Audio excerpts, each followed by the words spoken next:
السلام علیکم۔ آج کا موضوع انتہائی دلچسپ ہے، اس کو ضرور سماعت فرمائیے گا۔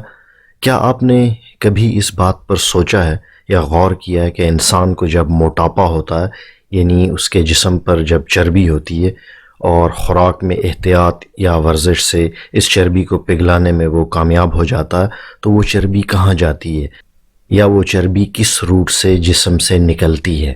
مثال کے طور پر اگر کسی شخص کا وزن 90 کلو ہے اور وہ اپنا 10 کلو وزن کم کرنے میں کامیاب ہو جاتا ہے، تو وہ 10 کلو کہاں جاتا ہے؟ یہ سوال جب بھی تاریخی اعتبار سے ڈاکٹر سے پوچھا جاتا رہا تو ان میں سے کچھ کا جواب ہوتا تھا کہ یہ چربی ہمارے پاخانے کے ذریعے باہر جاتی ہے۔ اکثر کا خیال ہوتا تھا کہ اس کا اخراج ہمارے پیشاب اور پسینے کے ذریعے ہوتا ہے۔ کچھ کا خیال تھا کہ یہ چربی پگھل کر پٹھوں میں سٹور ہو جاتی ہے۔ اکثر ڈاکٹرز نے لا علمی کا بھی اظہار کیا کہ انہیں نہیں معلوم کہ یہ کہاں جاتی ہے۔ اچھا، اب اس مہمے کو سلجھانے کی کوشش کرتے ہیں۔ چھوٹے بچے کو بھی یہ معلوم ہے کہ جب ہم سانس اندر لیتے ہیں تو دراصل آکسیجن لیتے ہیں، یعنی O2، کیونکہ جسم کو زندہ رہنے کے لیے آکسیجن کی ضرورت ہے، اور جب ہم سانس باہر نکالتے ہیں تو کاربن ڈائی آکسائڈ یا CO2 سانس کے ذریعے ہم باہر نکالتے ہیں۔ تو یہ آکسیجن کا فارمولا ہے O2، جبکہ یہ کاربن ڈائی آکسائڈ یعنی CO2 ہے۔ تو O2 میں یعنی آکسیجن میں 2 ایٹم ہوتے ہیں، جبکہ CO2 میں یعنی کاربن ڈائی آکسائڈ میں 3 ایٹم ہوتے ہیں۔ وہ لوگ جن کو سائنس کی سمجھ نہیں ہے پریشان نہ ہوں، یہ آپ کو بھی سمجھ میں آ جائے گا، میں بہت آسان طریقے سے سمجھا رہا ہوں۔ تو جو گیس سانس کے ذریعے باہر نکلتی ہے یعنی کاربن ڈائی آکسائڈ یا CO2، وہ وزن کے اعتبار سے بھاری ہے، کیونکہ آکسیجن میں 2 ایٹم ہیں جبکہ کاربن ڈائی آکسائڈ میں کتنے ہیں؟ 3۔ تو CO2 مقابلتاً آکسیجن سے بھاری گیس ہے۔ اس پہ آپ نے غور کرنا ہے۔ یہاں پر میں آپ سے ایک سوال پوچھتا ہوں اور آپ نے اس بات پہ غور بھی کرنا ہے کہ ہم نے پھیپھڑوں میں تو آکسیجن پہنچائی مگر باہر کاربن ڈائی آکسائڈ کا اخراج ہوا، تو یہ O2 کے ساتھ کاربن کیسے شامل ہو گیا؟ یعنی ہم نے O2 اندر لی اور باہر جب یہ آئی تو یہ کاربن ڈائی آکسائڈ یعنی CO2 بن گئی، تو یہ اس کے ساتھ ایڈیشنل کاربن کہاں سے آ گیا؟ کیا کبھی اس بات پر آپ نے سوچا ہے؟ اس کا جواب میں آگے جا کے دوں گا۔ پہلے یہ جاننے کی کوشش کرتے ہیں کہ پودے آکسیجن بناتے ہیں جو انسان کو چاہیے، اس کے برعکس ہم جو CO2 یا کاربن ڈائی آکسائڈ باہر نکالتے ہیں تو وہ CO2 پودے استعمال کرتے ہیں۔ تو یہ ہے ایک خوبصورت قانون قدرت، یہ سب کو پتہ ہے۔ تو جتنے بھی کاربوہائیڈریٹس ہوتے ہیں، کاربز جن کو آپ کہتے ہیں، ان سب میں کاربن، آکسیجن اور ہائیڈروجن موجود ہوتا ہے۔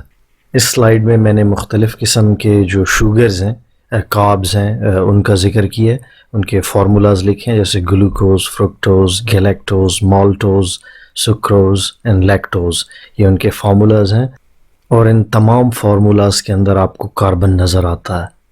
یہ جو سرکل میں آپ کو نظر آ رہے ہیں یہ سب کاربن ہیں۔ اس میں کچھ ایک دوسرے کے آئسومرز ہیں تو ان کے فارمولاز ایک جیسے نظر آتے ہیں اب آپ کو۔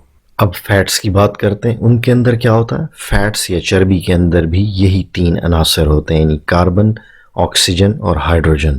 تو ہم جب کاربوہائیڈریٹ یعنی نشاستہ لیتے ہیں یا فیٹس لیتے ہیں یا ایون پروٹین لیتے ہیں، اس کو فائنلی ہمارا جسم کمبسشن کے بعد، جلانے کے بعد CO2 میں تبدیل کر دیتا ہے، اور یہ CO2 آپ کو معلوم ہے کہ ہم سانس کے ذریعے باہر نکالتے ہیں۔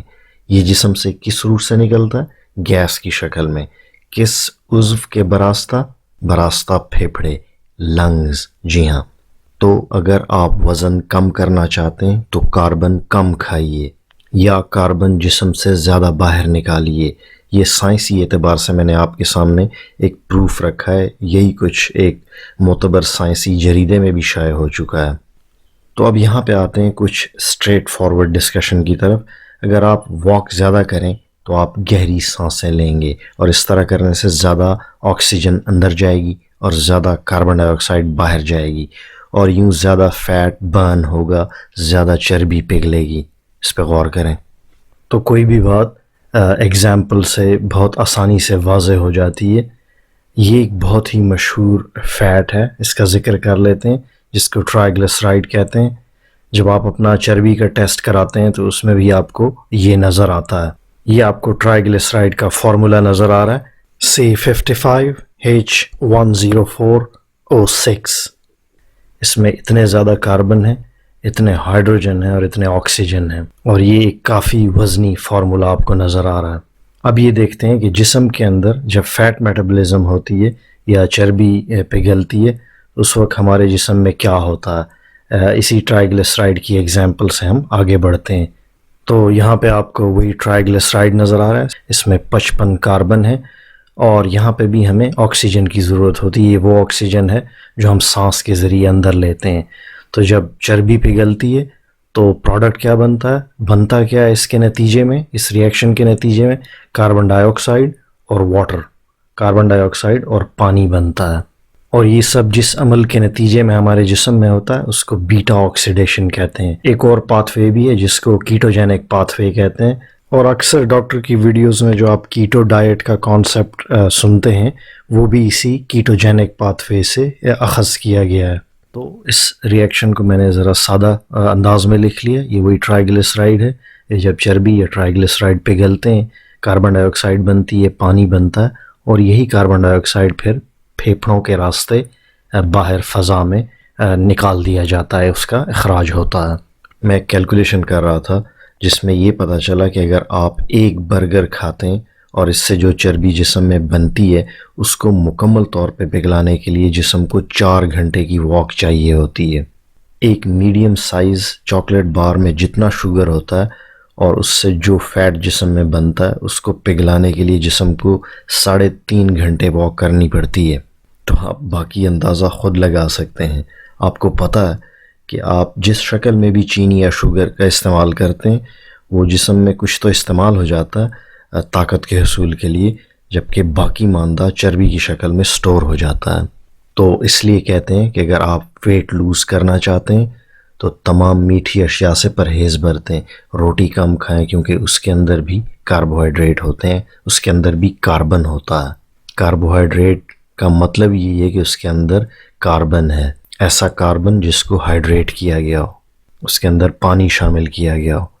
آپ کو پیاس لگے تو پانی پئیں، اس میں کاربن نہیں ہوتا، H2O اس کا فارمولا ہے، نہ کہ شوگر کا استعمال کریں کیونکہ شوگر کے اندر کاربن آپ کو نظر آ رہا ہے۔ میں نے آج جو بھی یہ ڈسکشن کی ہے اب تک یہ بہت بنیادی سائنسی کانسیپٹس پر مبنی تھا۔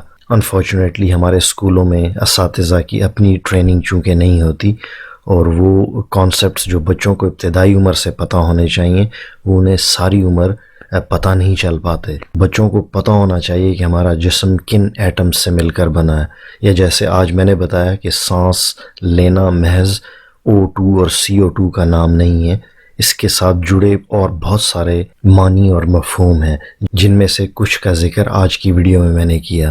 تو اسٹوڈنٹس کے لیے آخر میں چند الفاظ کہ جب کتابوں میں پڑھتے ہیں کہ CO2 ہمارا کیٹابولک ویسٹ ہے تو اس کا یہی مطلب ہوتا ہے کہ میٹابولزم کے نتیجے میں جو فاسد مادے جسم میں بنتے ہیں تو ان کے اخراج کا سب سے اہم اور سب سے بڑا روٹ سانس ہے، لنگز ہیں۔ یہ وہ چیزیں جو پرائمری اسکول میں بچوں کو بتانی چاہیے، اور ان بیسک کانسیپٹس میں یہ چیز بھی شامل ہو کہ اگر کسی نے وزن کم کرنا تو کم کھاؤ، زیادہ واک کرو اور سانس لیتے رہو۔